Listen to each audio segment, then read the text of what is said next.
उम्र के बच्चों को एड्रेस करना है। उस उम्र के बच्चे अक्सर इमोशनल टर्मोइल में रहते होंगे। यही उम्र है जब दिल लगता है, टूटता है, और करियर बनेगा नहीं बनेगा, फेलियर्स मिलते हैं। तो जिस उम्र में इमोशन सबसे ज़्यादा उठापटक करते हैं, उछल कूद मचाते हैं, एंग्जाइटी, डिप्रेशन, ये सब होता है। क्यों किसी को इतना भाव देना है भाई? अगर कोई चीज़ नहीं हासिल हो रही तो भाड़ में जाए। क्यों किसी के लिए फ्रस्ट्रेशन झेलनी है? क्यों परेशान होना है? गिव अप करने में और लेट गो करने में इतना ही अंतर है कि आपने हार मान ली या आपने जेल से निकाल दिया, दिमाग से ही निकाल दिया। किसी चीज़ को दिमाग से निकाल देना लेट गो करना है।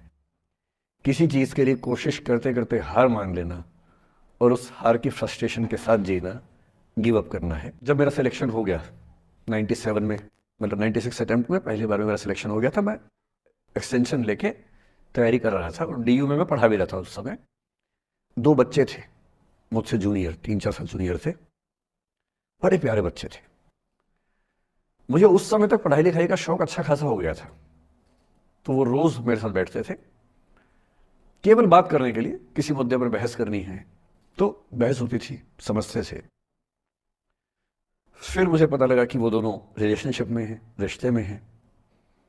दोनों ने शादी भी कर ली। उनकी योजना डीयू में पढ़ाने की थी या सिविल सर्विस की भी थी, शायद, पता नहीं। मेरा इंटरेक्शन बहुत ज़्यादा उसके बाद रहा नहीं उनसे, क्योंकि मैं सर्विस में चला गया था। इतने जिज्ञासु बच्चे थे दोनों, इतने जिज्ञासु कि उनसे मिलकर तबीयत खुश हो जाती थी कि हर चीज जानने का मन करता था उनका, हर विषय पढ़ने का मन करता था। एकदम जीवन से भरे हुए बच्चे, आंखों में चमक ऐसे। फिर दोनों की शादी हुई तो मैं शादी में जा नहीं पाया, क्योंकि मेरा रिश्ता सिर्फ लाइब्रेरी में 1 घंटा गप मारने वाला था, उससे ज्यादा था नहीं रिश्ता उनके साथ। फिर सुनता रहता था कि मैं सब बढ़िया चल रहे, पढ़ाई कर रहे हैं, तैयारी कर रहे हैं। इंटरकास्ट मैरिज की उन लोगों ने, खूब हंगामा हुआ। दोनों घर में तलवारें खिंच गई, किसी तरह से तलवारें संभाली गई, मैनेज हुआ, दोनों साथ रहने लगे। और फिर 3-4 साल के बाद एक दिन मैंने खबर सुनी कि उस बच्ची ने फंदा लगा के जीवन लीला समाप्त कर ली। मैं आज तक नहीं समझ पाया कि ऐसा क्या हुआ होगा। तो बाद में अनुमान जो हुआ वो ये, इंटरकास्ट मैरिज, परिवार का दबाव, समाज का दबाव, आपस के दबाव, टॉक्सिक रिलेशनशिप, अंत में उस दबाव को न झेल पाना और जीवन समाप्त कर देना, ये हुआ। कि दिल्ली में आज से 25 साल पहले घटना घटी। मोबाइल फोन में वीडियो नया नया आया था उस समय। उस समय दिल्ली के एक प्रसिद्ध स्कूल में 11वीं-12वीं क्लास के 2 बच्चों में आपस में कोई रिलेशनशिप रही होगी। वो दोनों किसी ऐसी सिचुएशन में थे जो सिचुएशन बहुत ही प्राइवेट किस्म की थी, बहुत निजी किस्म की थी, जिसको पब्लिक नहीं कर सकते। कुछ फिजिकल रिलेशनशिप जैसा मामला था। उस दुष्ट लड़के ने लड़कों के इतिहास को कलंकित कर, लड़कों का इतिहास वैसे भी कलंकित ज्यादा है, उसे और कलंकित करते हुए उस पूरे सिचुएशन का वीडियो बना लिया। ऐसे मामलों में दुर्भाग्य है, मैं लड़का हूं इसलिए लड़के पवित्र थोड़ा ना हो जाएंगे। लड़का है, इतिहास कलंकित तो है, उसका वीडियो बना लिया और दुष्टता का चरम स्तर निभाते हुए वो वीडियो अपने एक दोस्त को शेयर कर दिया। ये कहे कि किसी और को दिखाना मत, जैसा कि होता है अफवाहों की दुनिया में। हर अफवाह एक व्यक्ति एक को ही बताता है, ये कह के किसी और को मत बताना, और अगला व्यक्ति भी अगले को यही कह के बोलता है किसी और को मत बताना, और इस तरह से पूरे शहर को खबर होती है और सबको लगता है कि सिर्फ मुझे पता है। वो वीडियो फैल गया। नए नए फोन आए थे, पर वो फोन कम लोगों के पास थे, कैमरे वाले फोन।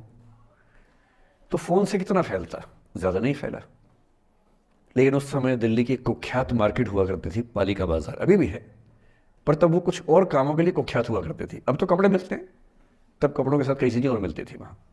जैसे गंदी फिल्मों की सीडी चाहिए हो तो वहां मिलती थी, ग्रे मार्केट में, चोरी छिपे। इस वीडियो को सीडी में कन्वर्ट करके लोगों ने वहां से खरीदा, लाखों करोड़ों की संख्या में।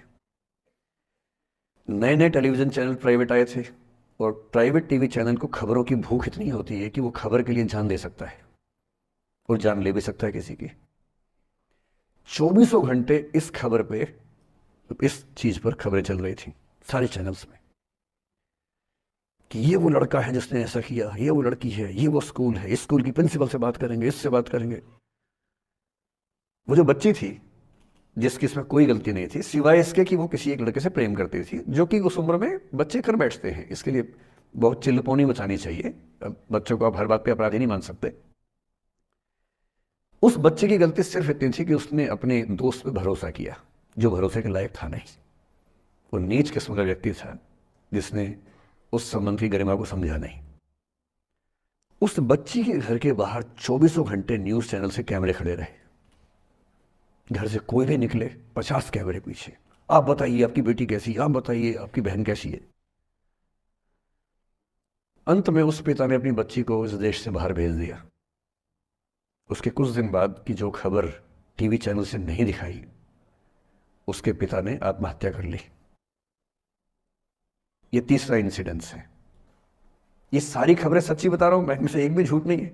ऐसे मूर्खों की कमी नहीं है दुनिया में, ऐसे बहुत मूर्ख हैं। मैं एक आईएएस ऑफिसर को जानता हूं, 2 आईपीएस को जानता हूं, बहुत योग्य लोग, देश के सबसे अच्छे संस्थाओं से पढ़े हुए लोग, प्रॉपर आईएएस प्रॉपर आईपीएस में नौकरी करने वाले लोग, और इन तीनों ने अपना जीवन समाप्त कर लिया नौकरी में रहते हुए। क्यों? क्योंकि नौकरी और घरेलू जो दुविधाएं थी उनको झेल नहीं पा रहे थे। ना झेल पा रहे थे, ना भूल पा रहे थे। लेट गो नहीं कर पाए तो गिव अप कर दिया। और इसलिए मुझे अक्सर लगता है कि जितनी चीज़ें हम सिखाते हैं बच्चों को, हिस्ट्री, इकोनॉमिक्स, लिटरेचर, वो सब ठीक है, उनका भी महत्व है। शायद उससे ज़्यादा महत्व इस चीज़ का है कि ये समझें कि अपने इमोशंस को कैसे मैनेज करना है। जब जीवन में ऐसा लगे कि सब खत्म हो गया है, जब जीवन में लगे कि बहुत टॉक्सिक किस्म की लाइफ हो गई है, उससे बाहर कैसे निकलें, शायद ये सबसे महत्वपूर्ण लेसन होता है जो हम सबको सीखना चाहिए। मैंने कहीं से सीखा नहीं है, ना मैंने ऐसी किताबें पढ़ी हैं। हालांकि मैंने 2 किताबें मंगवाई हैं पिछले हफ्ते, पढ़ी नहीं है अभी तक, तो मैं किताबों के बेस पे नहीं जानता कैसे सीखते हैं, लेकिन ज़िंदगी से तुम सीख सकते हैं। इन कहानियों का सबका एक ही सार है, वजह अलग अलग है।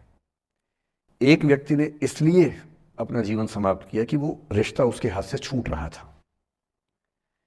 एक ने इसलिए जीवन समाप्त किया कि रिश्ता बन गया था पर समाज के दबाव, घर के दबाव मैनेज नहीं कर पाए। एक ने जिंदगी भर शादी नहीं की सिर्फ इसलिए कि वो पुरानी यादों को भूल नहीं पाया। अरे एक बार गलती हो गई तो हो गई, आगे तो संभावना जीवन में है भाई, क्यों इतना हावी रखने उस चीज को दिमाग के ऊपर। कुछ लोग देश की सबसे अच्छी नौकरी में होकर हर पैमाने पर सफलता की हर कसौटी पे खरा उतरने के बाद जीवन नहीं बचा पाए, क्योंकि दूसरों की नज़र में आप बहुत सफल हो जाए, अपनी नज़र में शून्य हो, तो फिर जीवन कैसे बने, जीवन कैसे बचे। इन सारी कहानियों का मूल भाव एक ही है। अगर आप खुद को हैंडल नहीं कर सकते तो दुनिया को क्या हैंडल करेंगे। दुनिया को हैंडल करने से पहले खुद को हैंडल करना सीखना पड़ता है, और उसका सबसे आसान जो रामबाण उपाय है उसको बोलते हैं द आर्ट ऑफ लेटिंग गो, जाने दो। वो अफसाना जिसे अंजाम तक लाना ना हो मुमकिन, उसे एक खूबसूरत मोड़ देकर छोड़ना अच्छा।